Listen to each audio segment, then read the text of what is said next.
মা, দূর থেকে অনেকে অনেক প্রশ্ন পাঠিয়েছে কয়েকটা, তুমি একটু উত্তরগুলো একটু দিয়ে দাও তাদের।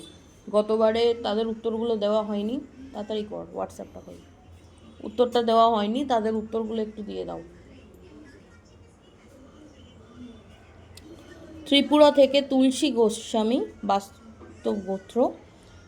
উনি একটি ছেলেকে ভালোবাসেন এবং ছেলেটি এখন চেঞ্জ হয়ে গেছে। উনি পরে শুনতে পান যে সেই ছেলেটি কোনো তৃতীয় ব্যক্তির সাথে জুড়ে গেছে। তো সে কি কালা জাদু করেছে? আর যদি করেও থাকে তাহলে এখান থেকে কি করে বেরাবে? কার? ছেলেটির? আচ্ছা, কি করলে ঠিক হবে? ভাই ভাই ভাই,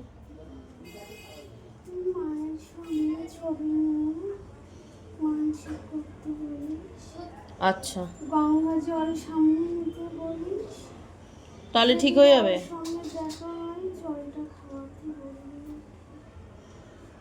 আচ্ছা। আর মা, রুম্পা নন্দী, ওনার ব্যবসায় কি কিছু প্রবলেম হয়েছে মা? ওনার ব্যবসা ঠিক মতো চলছে না, কেউ কি কিছু করেছে?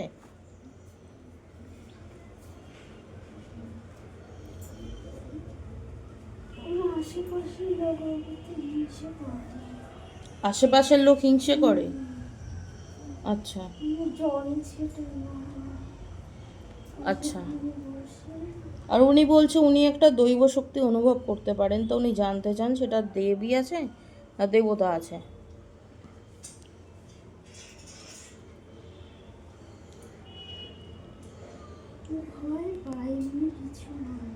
ভয় পায়? আচ্ছা।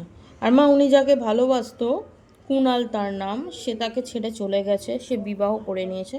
তো সে কি বিবাহ জীবনে কেমন আছে মা? আর সে কি ফিরে আসতে পারে?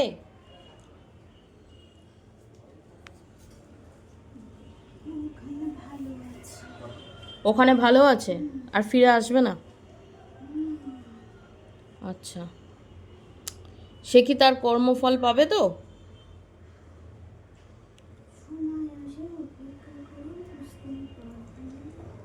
আচ্ছা। আর মা, পলাশ প্রসাদ, কাশ্যপ গোত্র, রাজডাঙ্গা ইন্দু পার্ক, নীলকান্ত আবাসন, কলকাতায় থাকে। ওনার হওয়া কাজ আটকে যাচ্ছে কেন?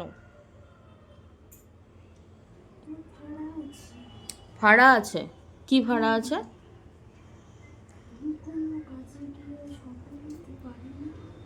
এটা কিভাবে কাটানো যাবে? এখানে কি আসতে হবে? আচ্ছা, পূর্ণিমা অমাবস্যা দেখে। আচ্ছা। আর মা, মনোহর মালিক, অম্বরাশি গোত্র, হুগলি জেলায় থাকে, বর্তমানে উত্তরাখণ্ডে আছে। ওনার স্ত্রীর সাথে ওনার সম্পর্ক ঠিক নেই কেন? আর ওনার কাজের জায়গায় ওনাকে এত অপমানিত কেন হতে হয়?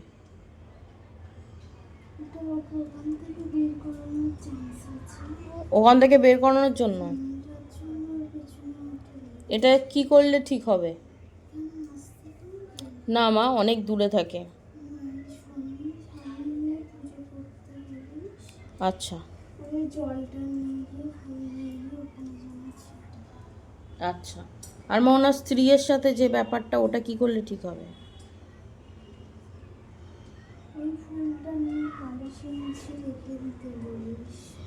আচ্ছা আচ্ছা। রাজা মাঝি, চাঁদপুর মাছ গোত্র, বাঁকুড়া জেলা। উনি কোনো জায়গায় কাজ পাচ্ছে না কেন? আর শারীরিক বিভিন্ন সমস্যা দেখা দিচ্ছে কেন?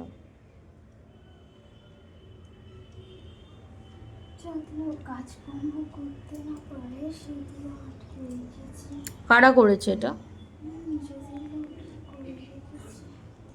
আচ্ছা আচ্ছা। কি করলে ঠিক হবে? আসতে পারবে? হ্যাঁ, যদি বলি আমি আসতে পারবো, অনেকটা দূরে থাকে। আচ্ছা। দেবদত্তা মজুমদার, উনি এখানে এসেছিল কিছুদিন আগে, উনি ব্যাঙ্গালোরে কাজ পেয়েছে মা। উনি ব্যাঙ্গালোরে চলেও গেছে। ওনার একটি পোষ্য ছিল, একটি কুকুর। তো তাকে নিয়ে যাওয়ার জন্য অনেক ব্যবস্থা করা হয়েছিল। সে ফ্লাইটে যেতে পারবে না বলে তাকে ট্রেনে পাঠানো হচ্ছিল। তো একটা স্টেশনে গিয়ে, বিশাখাপত্তনম বললো মনে হয়, স্টেশনে গিয়ে ইঞ্জিন চেঞ্জ হয়, যার কারণে কুকুরটি ওখান থেকে এসি থেকে তাকে বের করিয়ে দেওয়া হয় এবং কুকুরটি সেখানেই মারা যায় এবং কুকুরটির দেহও সে মানে পায়নি উনি। তো এটার পেছনে কি কোনো ষড়যন্ত্র ছিল, মানে কেউ ইচ্ছা করে এটা করিয়েছে? কুকুরটাকে কি বাঁচালে বাঁচতে পারতো?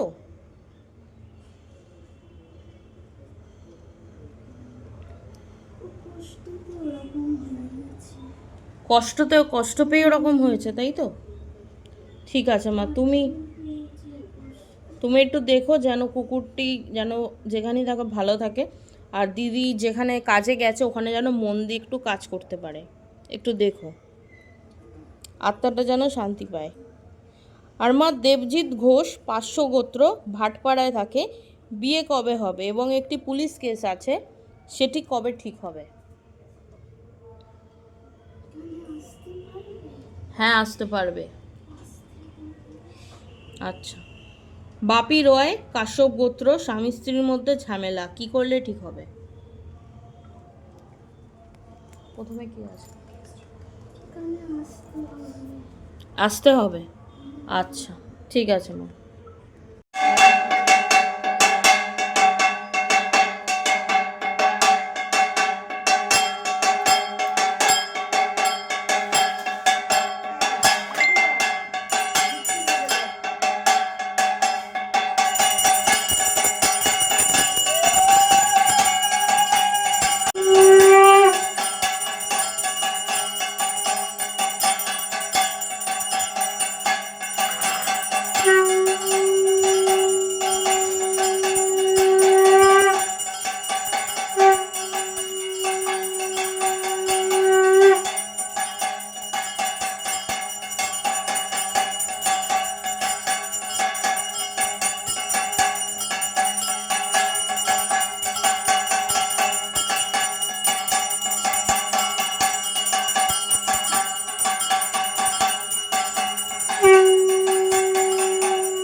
সবাইকে জয় মা দক্ষিণাকালী মায়ের জয়।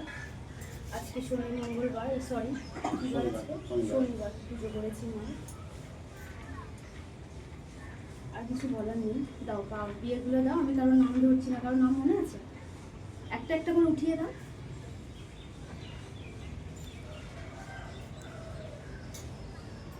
এই নাও মা, তোমার যে যা ভক্তরা নিয়ে এসছে মা সেগুলো দিয়েই তোমাকে সেবা দিই মা, তাদেরকে আশীর্বাদ করো। আর যে যে কামনাগুলো নিয়ে আসে মা তাদেরকে দূর করে আশীর্বাদ করো মা, সেই কামনাগুলো তাড়াতাড়ি যেন হয়ে যায়। অনেক দূর থেকে অনেক মানুষ বাবা মারা সবাই আসে মা এই কামনা পূরণ করছে মা। কাঁঠালটা কে নিয়ে এসছে? রবি মাসি নাম বলো, কি করছো, কি না পদবী কি? চক্রবর্তী। চক্রবর্তী। কি নাম বললে? রবি চক্রবর্তী। রবি চক্রবর্তী। এ নাও মা, তোমার জন্য কাঁঠাল নিয়ে এসেছে। তুমি কি কাঁঠাল খাও? না কারণ খায় না, গন্ধ শুনে। তুমি কি কাঁঠাল খাও? দেখো নিজের গাছের কাঁঠাল। ভক্তদেরকেও বলছি, বাবা মা সবাইকে বলছি, আমার মা কিন্তু আজকে দিয়ে কাঁঠাল খাওয়া শিখে গেল। তো তোমরা এক পিস করে আনবে না। আমার কটা নিয়ে এসছে? 4টে না 5টা কোয়া নিয়ে এসছে। তোমরা কিন্তু গোটা কাঁঠাল নিয়ে আসবে, ঠিক আছে? বাবা মা সবাইকে বলছি, গোটা কাঁঠাল নিয়ে আসছো। যা শুনতে পেয়েছে মা, আমি যা বলেছি। আশীর্বাদ করবো নাকে, যে কামনা নিয়ে এসে যেন তাড়াতাড়ি ঠিক হয়ে যায়। আর আমি জানি আজ আসছে কাল আসছে, যে হোক না যে একদিন আসবে। আমি তো আর বেরোতে পারছি না ঘর থেকে, এত অসুবিধা। এনাও দাও, মিষ্টিটা দাও। সবার মিষ্টি তুলে দিয়েছো? হ্যাঁ, বলো এবার নামগুলো বলো। এটা কে নিয়ে এসছে? রুমকি রায় চৌধুরী নিয়ে এসছে মা। কোথা দিয়ে এসছে মা? ছেলের নাম তো বেলঘরিয়া দিয়ে এসছে মা। যে কামনা নিয়ে এসছে তাড়াতাড়ি যেন সুস্থ হয়ে যায়, ঠিক হয়ে যায়, আশীর্বাদ করে মা ওনাকে। না ছেলেটা ভীষণ দুরান্ত। কোথায় গেল ছেলে? কি নাম? রাজেন্দ্র রায় চৌধুরী। মা আমার ভীষণ দুষ্টু হয়ে যাচ্ছে, কিন্তু ওর মাথাটা ঠান্ডা করে দিও মা। আমার তোমার কাছে এসছে, দেখো এসে ও আজকে জিজ্ঞাসা করছে মা আসেনি কেন এখনো, পুজো করেনি। রঞ্জিতপুরে আছে। রঞ্জিতপুরে তোমার সবারটা আমি এর মধ্যে মাকে খাইয়ে দিয়েছি। আমারটা খাওয়াওনি? কোথায় তোমারটা? ওই তো মাছ। ওই তো মাছ। সবারটা তোমার জন্য ইলিশ মাছ নিয়ে এসছে, দেখো একটা। এটা জ্যান্ত ইলিশ আনতে পারতো। সবাই ভালো থেকো, সুস্থ থেকো। সব বাবা মাকে বললাম আমিও খুব ভালো আছি তোমাদের আশীর্বাদে। হ্যাঁ মা, এরকম পাশে থেকো মা। আমার অনেক আশীর্বাদ পেয়েছি তোমাদের দিকে, একদম মায়েরও আশীর্বাদ পেয়েছি, তোমাদেরও আশীর্বাদ থেকে। এভাবেই তোমার পাশে থেকো মা। বাবা সবাইকে বলেছি। দাও মায়ের জল দাও। অফ করে দিই। আমার ছেলেটাকে দেখাই, দাও না ছেলেটাকে আজকে আমার। এ নাও জলটা খেয়ে নাও, অনেক কিছু খেয়ে ফেলেছো। আর কাঁঠাল খেয়েছো, বেশি করে জল খেয়ে ফেলো তুমি। বেশি জল খাইও না, কাঁঠাল খেয়েছে।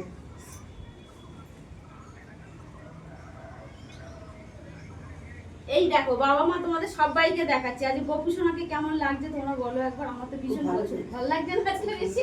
এই ফুলগুলো কে নিয়ে এসছে? তুমি?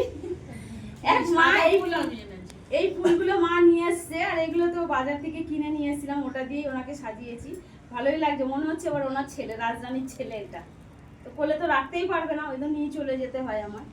তো সবাই তোমরা বলো কেমন লাগছে তোমার ছেলেকে আর ওনাকে। ভালোই লাগছে। ভালো লাগছে? মাকেও যেন সুন্দর লাগছে, ওকেও যেন সুন্দর লাগছে। সুন্দরী আর সুন্দরের ছেলে। বস তো মায়ের পায়ের কাছে।